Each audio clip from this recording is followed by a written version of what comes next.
May the words of my mouth and the meditations of our hearts be acceptable in your sight, O God, our strength and our Redeemer. Amen. Do you remember when we actually had to wait for our favorite television shows to come on every week? Long before we could stream whatever entertainment we wanted to see whenever we wanted to see it. We waited each week for our favorite shows to come on and then had to be home in order to watch them. One of my favorite shows was the Carol Burnett Show.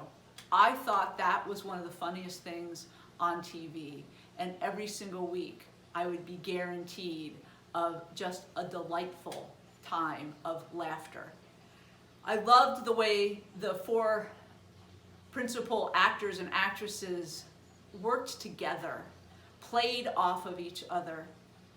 But no one was more my favorite than Tim Conway.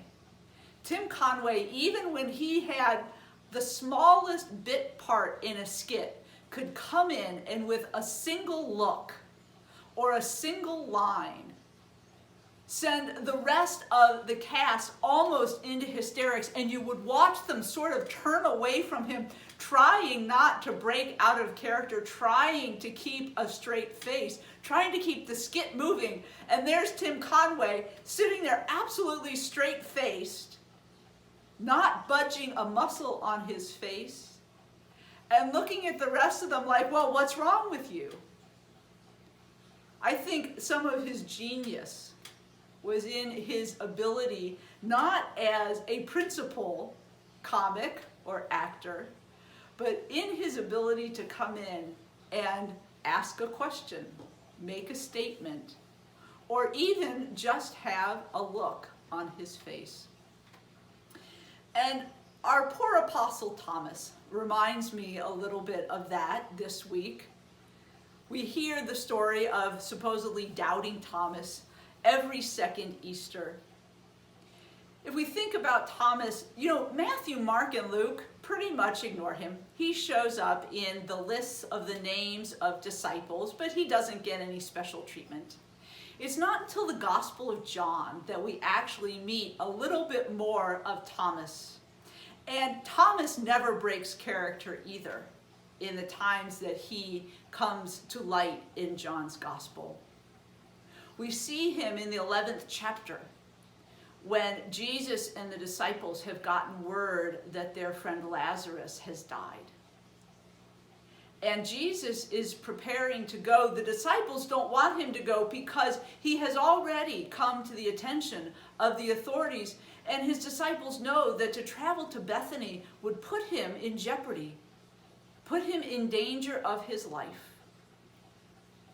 And Jesus says, we are going anyway, and the disciples are still trying to talk Jesus out of it, and Thomas says, we will go even to die with him. I'm not sure what the other disciples thought about that statement of Thomas's. We never learn. But you can imagine that some of the rest look at him like, are you crazy? What are you trying to do? Get us killed too? And then Thomas comes up again in John's Gospel in the very beginning of the 14th chapter. Actually, it's one of those Bible sections that we often hear for funerals. The very beginning of the 14th chapter, where Jesus says, I go to prepare a place for you. And Thomas says to Jesus, how can we follow you if we don't know the way? Very practical. Maybe a little cynical.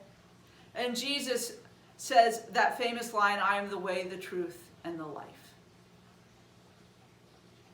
I imagine Jesus looking at Thomas with some compassion and some kindness, knowing that Thomas is a little cynical, knowing that Thomas sometimes has a little trouble believing, but always willing to follow Jesus.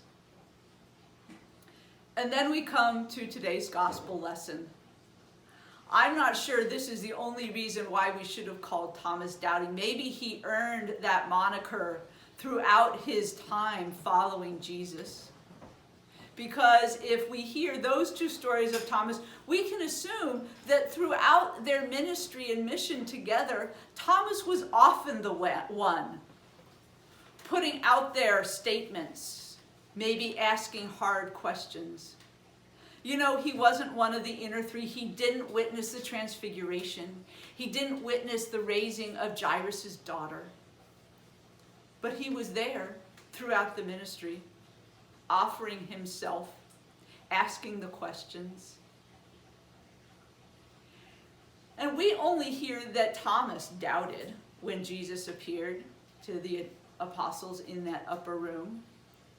He's the only one that had the courage to say, I don't think that Jesus was really here. Maybe the other disciples weren't so sure what they had seen. Maybe they really thought Jesus was a ghost. Maybe they thought they were all just so grief-stricken and tired that they were imagining things. Thomas had the courage again to say, I need to see in order to believe. But I think what's really important about this story with Thomas and Jesus, and it happens in the other stories with Thomas too, Jesus doesn't leave Thomas just hanging out. Jesus doesn't leave Thomas questioning, wondering about his faith and his belief.